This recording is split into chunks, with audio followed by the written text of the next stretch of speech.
ಈಶಾವಾಸ್ಯೋಪನಿಷತ್ನ ಶ್ಲೋಕ ವಾಯುರನಿಲಮಮೃತಮಥೇದಂ ಭಸ್ಮಾಂತಂ ಶರೀರಂ ಓಂ ಕ್ರತೋ ಸ್ಮರ ಕೃತಂ ಸ್ಮರ ಕ್ರತೋ ಸ್ಮರ ಕೃತಂ ಸ್ಮರ. ಜೀವ, ಶರೀರ, ಕಾರ್ಯ ಮತ್ತು ಸ್ಮರಣದ ಪರಿಪೂರ್ಣತೆಯನ್ನು ವಿವರಿಸುತ್ತದೆ. ಈ ಶ್ಲೋಕವು ತತ್ವಶಾಸ್ತ್ರದಲ್ಲಿ ಅತ್ಯಂತ ಮಹತ್ವದ ಸಂದೇಶವನ್ನು ಹೊಂದಿದೆ. ಇದರಲ್ಲಿ ಪ್ರತಿಯೊಂದು ಪದವು ಜೀವ, ಪ್ರಕೃತಿ ಮತ್ತು ಆತ್ಮದ ಸಂಬಂಧವನ್ನು ವ್ಯಕ್ತಪಡಿಸುತ್ತದೆ. ಮೊದಲವಾಗಿ ಶ್ಲೋಕದಲ್ಲಿ ಹೇಳಿರುವಂತೆ ವಾಯು, ನೀರು, ಅಗ್ನಿ, ಭೂಮಿ ಮತ್ತು ಅಮೃತ ಎನ್ನುವ ಮೂಲತತ್ವಗಳು ನಮ್ಮ ದೇಹದ ನಿರ್ಮಾಣಕ್ಕೆ ಮೂಲಭೂತವಾಗಿವೆ. ವಾಯು ಜೀವನ ಶಕ್ತಿಯ ಪರಿಕಲ್ಪನೆ, ಅದು ಶರೀರದ ಪ್ರಾಣ ಕಾರ್ಯನಿರ್ವಹಿಸುತ್ತದೆ. ನೀರು ದೇಹದಲ್ಲಿ ಶುದ್ಧತೆಯ ಸಮತೋಲನವನ್ನು ಕಾಯುತ್ತದೆ. ಅಗ್ನಿ ಹೆಜ್ಜೆಗಳ ಶುದ್ಧತೆಯನ್ನು ಒದಗಿಸುತ್ತದೆ ಮತ್ತು ಆಹಾರವನ್ನು ಪರಿಷ್ಕರಿಸುತ್ತದೆ. ಭೂಮಿ ದೇಹವನ್ನು ತಾಳುತ್ತದೆ, ಸ್ಥಿರತೆಯನ್ನು ನೀಡುತ್ತದೆ ಮತ್ತು ಅಮೃತ ತತ್ವವು ಜೀವನದ ಶಾಶ್ವತತೆಯನ್ನು ಸೂಚಿಸುತ್ತದೆ. ಇವುಗಳನ್ನು ಒಟ್ಟಿಗೆ ನೋಡಿದರೆ ದೇಹವು ಕೇವಲ ದೇಹವಲ್ಲ, ಪ್ರಕೃತಿಯ ಪವಿತ್ರ ಶಕ್ತಿಗಳ ಸಂಕಲನವೆಂದು ಸ್ಪಷ್ಟವಾಗುತ್ತದೆ. ಶರೀರವು ಭಸ್ಮಾಂತ, ಅಂದರೆ ತಾತ್ವಿಕವಾಗಿ ನಾಶವಾಗುವಂತಿರುವುದಾದರೂ ಅದರೊಳಗಿನ ಶತವಾಗಿವೆ. ಇದರಿಂದ ಮಾನವನ ದೇಹವನ್ನು ಕೇವಲ ಭೌತಿಕ ದೇಹವೆಂದು ನೋಡುವುದರ ಬದಲು ಅದರೊಳಗಿನ ಪರಮಾತ್ಮ ಶಕ್ತಿಗಳ ಸಂಕಲನವೆಂದು ಕಾಣಬೇಕು ಎಂಬ ಸಂದೇಶ ನೀಡುತ್ತದೆ. ಶ್ಲೋಕದ ಮುಂದಿನ ಭಾಗ ಓಂ ಕ್ರತೋ ಸ್ಮರ ಕೃತಂ ಸ್ಮರ ಕ್ರತೋ ಸ್ಮರ ಕೃತಂ ಸ್ಮರ. ಜೀವನದಲ್ಲಿ ಮಾಡಿದ ಪ್ರತಿಯೊಂದು ಕಾರ್ಯವನ್ನು ನೆನೆಸಿಕೊಳ್ಳುವ ಮಹತ್ವವನ್ನು ಸಾರುತ್ತದೆ. ಕೃತ ಎಂದರೆ ನಮ್ಮ ದೈನಂದಿನ ಕಾರ್ಯಗಳು, ಮನಸ್ಸಿನಲ್ಲಿ ಮಾಡಿದ ಪರಿಶ್ರಮ, ನಡವಳಿಕೆಗಳು. ಸ್ಮರ ಎಂದರೆ ಅದನ್ನು ನೆನೆಸಿಕೊಳ್ಳುವುದು, ಮರುಕಳಿಸುವುದು. ಪ್ರತಿಯೊಂದು ಕಾರ್ಯ ನಮ್ಮ ಜೀವನಕ್ಕೆ ಪಾಠವಾಗುತ್ತದೆ, ನಮ್ಮ ಆತ್ಮಕ್ಕೆ ಮಾರ್ಗದರ್ಶಕವಾಗುತ್ತದೆ. ಈ ಶ್ಲೋಕವು ನಮಗೆ ತಿಳಿಸುತ್ತದೆ, ಜೀವನದಲ್ಲಿ ಮಾಡಿದ ಪ್ರತಿಯೊಂದು ಕಾರ್ಯವನ್ನು ಮಾತ್ರವಲ್ಲ, ಅದರ ಪರಿಣಾಮವನ್ನು ಮನಸ್ಸಿನಲ್ಲಿ ನೆನೆಸಿಕೊಳ್ಳುವುದು ಸಹ ಅಗತ್ಯ. ಇದರಿಂದ ವ್ಯಕ್ತಿಯ ಧಾರ್ಮಿಕ, ನೈತಿಕ ಮತ್ತು ಆಧ್ಯಾತ್ಮಿಕ ಬೆಳವಣಿಗೆ ಸಾಧ್ಯವಾಗುತ್ತದೆ.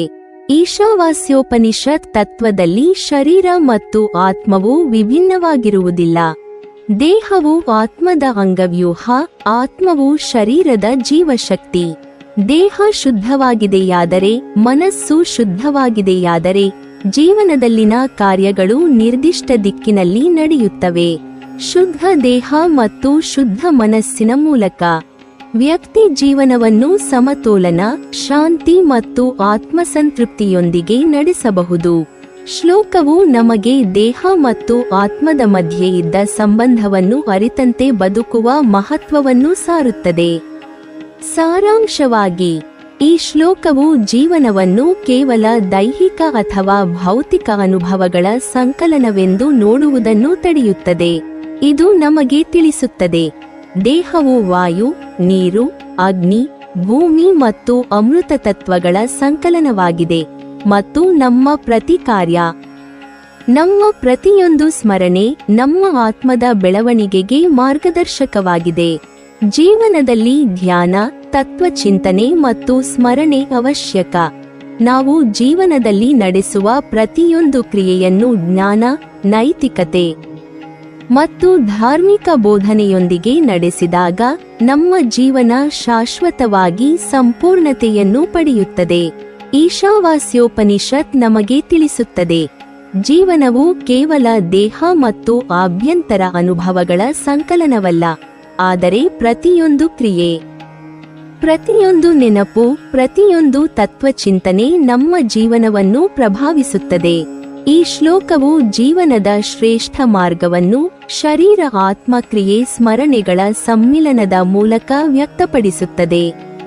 ಇದು ತತ್ವ, ಜೀವನ ಮೌಲ್ಯ ಮತ್ತು ಆತ್ಮಚೈತನ್ಯವನ್ನು ಹೊಂದಿರುವ ಅತ್ಯಂತ ಪ್ರಬುದ್ಧ ಸಂದೇಶವಾಗಿದೆ. ಶ್ಲೋಕದ ಮೊದಲ ಭಾಗದಲ್ಲಿ ವಾಯುರನಿಲಮಮೃತಮಥೇದಂ ಭಸ್ಮಾಂತಂ ಶರೀರಂ, ದೇಹವು ಕೇವಲ ಭೌತಿಕ ಅಂಗಗಳ ಸಂಕಲನವಲ್ಲ, ಆದರೆ ಅದರಲ್ಲಿ ವಾಯು, ನೀರು, ಅಗ್ನಿ, ಭೂಮಿ ಮತ್ತು ಅಮೃತ ತತ್ವಗಳ ಪರಸ್ಪರ ಸಂಯೋಜನೆಯಿಂದ ಶಕ್ತಿ ಸಮತೋಲನ ಮತ್ತು ಶಾಶ್ವತತೆಯನ್ನು ಹೊಂದಿದೆ ಎಂಬುದನ್ನು ಸೂಚಿಸುತ್ತದೆ. ವಾಯು ಶರೀರದಲ್ಲಿ ಪ್ರಾಣಶಕ್ತಿಯ ಅನುಭವ, ಉಸಿರಾಟ ಮತ್ತು ಚಲನೆಯ ಮೂಲಕ ವ್ಯಕ್ತವಾಗುತ್ತದೆ. ನೀರು ದೇಹದಲ್ಲಿ ಶುದ್ಧತೆಯ ಸಮತೋಲನವನ್ನು ಕಾಯುತ್ತದೆ. ಅಗ್ನಿ ಆಹಾರ ಪರಿಷ್ಕರಣೆ, ಉಷ್ಣತೆಯನ್ನು ನೀಡುವುದು, ಶುದ್ಧಿ ಕಾಯುವುದು ಎಂಬ ಕಾರ್ಯವನ್ನು ನಿಭಾಯಿಸುತ್ತದೆ. ಭೂಮಿ ದೇಹಕ್ಕೆ ಸ್ಥಿರತೆಯನ್ನು ಒದಗಿಸುತ್ತದೆ. ಅಮೃತ ತತ್ವ ಶಾಶ್ವತತೆಯನ್ನು, ಆತ್ಮದ ಅಚಲ ಸ್ವಭಾವವನ್ನು ಪ್ರತಿಪಾದಿಸುತ್ತದೆ. ಶರೀರವು ಭಸ್ಮಾಂತ ಎಂದು ಕರೆದಿರುವುದು ದೇಹವು ತಾತ್ಕಾಲಿಕ, ನಾಶವಿರುವ ಘಟಕವಾಗಿದ್ದರೂ ಅದರೊಳಗಿನ ಶಕ್ತಿಗಳು ಶಾಶ್ವತವಾಗಿವೆ ಎಂಬ ಅರ್ಥವನ್ನು ನೀಡುತ್ತದೆ.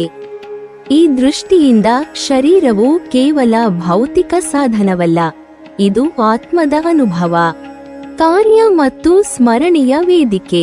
ಶ್ಲೋಕದ ಮುಂದಿನ ಭಾಗ ಓಂ ಕ್ರತೋ ಸ್ಮರ ಕೃತಂ ಸ್ಮರ ಕ್ರತೋ ಸ್ಮರ ಕೃತಂ ಸ್ಮರ.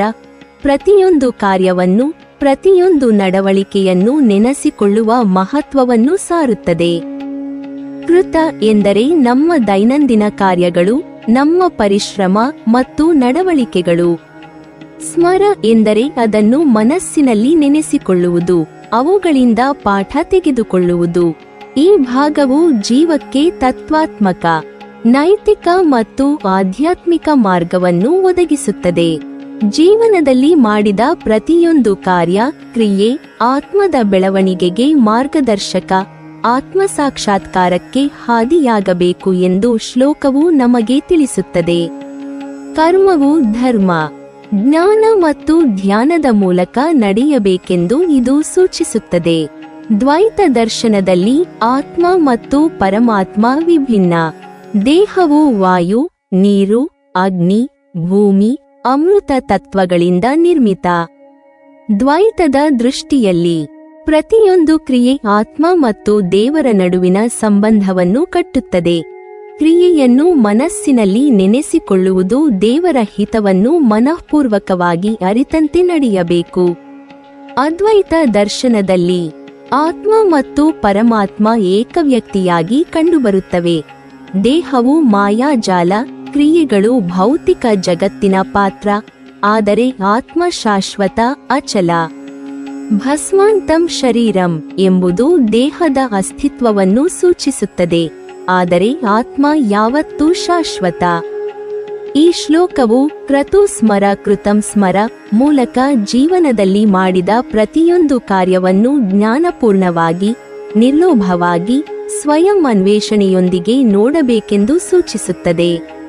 ವಿಶಿಷ್ಟಾದ್ವೈತದಲ್ಲಿ ಆತ್ಮ ಮತ್ತು ಪರಮಾತ್ಮ ವಿಭಿನ್ನ, ಆದರೆ ಪರಮಾತ್ಮ ಆತ್ಮದ ಕರ್ತೃ ಮತ್ತು ಪೋಷಕ. ದೇಹವು ತಾತ್ಕಾಲಿಕ, ಪ್ರತಿಯೊಂದು ಕ್ರಿಯೆಯನ್ನು ದೇವರಿಗೆ ಭಾವನೆಯಿಂದ ಮಾಡುವುದು ಮುಖ್ಯ.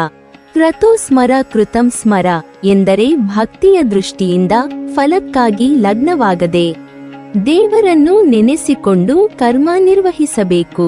ದೇಹವು ಕೇವಲ ಕಾರ್ಯಕ್ಕಾಗಿ ಉಪಕರಣ, ಆದರೆ ಆತ್ಮವು ದೇವರ ಅನುಗ್ರಹದಿಂದ ಶಾಶ್ವತ. ಕವು ಎಲ್ಲ ದಾರ್ಶನಿಕ ದೃಷ್ಟಿಕೋನಗಳಲ್ಲಿ ಕೇಂದ್ರ ಸಂದೇಶವನ್ನು ಒಪ್ಪಿಸುತ್ತದೆ. ದೇಹ ಶಾಶ್ವತವಲ್ಲ, ಆತ್ಮ ಶಾಶ್ವತ. ಜೀವನದಲ್ಲಿ ಪ್ರತಿಯೊಂದು ಕಾರ್ಯವೂ ಪಾಠವಾಗಿ, ಆತ್ಮದ ಬೆಳವಣಿಗೆಗೆ ಮಾರ್ಗದರ್ಶಕ. ಪ್ರತಿಯೊಂದು ಕ್ರಿಯೆಯನ್ನು ಜ್ಞಾನ, ಸ್ಮರಣೆ, ಧ್ಯಾನ ಮತ್ತು ಧಾರ್ಮಿಕ ನಿಯಮಗಳೊಂದಿಗೆ ಮಾಡಬೇಕು. ನೀವಿನ್ನೂ ನಮ್ಮ ಚಾನೆಲ್ ಅನ್ನು ಸಬ್ಸ್ಕ್ರೈಬ್ ಮಾಡಿಲ್ವಾ? ಹಾಗಾದರೆ ಈ ಕೂಡಲೇ ನಮ್ಮ ಇಂದ್ರಜಾಲ ಚಾನೆಲ್ ಅನ್ನು ಸಬ್ಸ್ಕ್ರೈಬ್ ಮಾಡಿ ಮತ್ತು ಪಕ್ಕದಲ್ಲಿರುವ ಬೆಲ್ ಐಕಾನ್ ಅನ್ನು ಕ್ಲಿಕ್ ಮಾಡಿದರೆ ನಮ್ಮ ಹೊಸ ವಿಡಿಯೋಗಳನ್ನು ನೀವು ನೋಡಬಹುದು.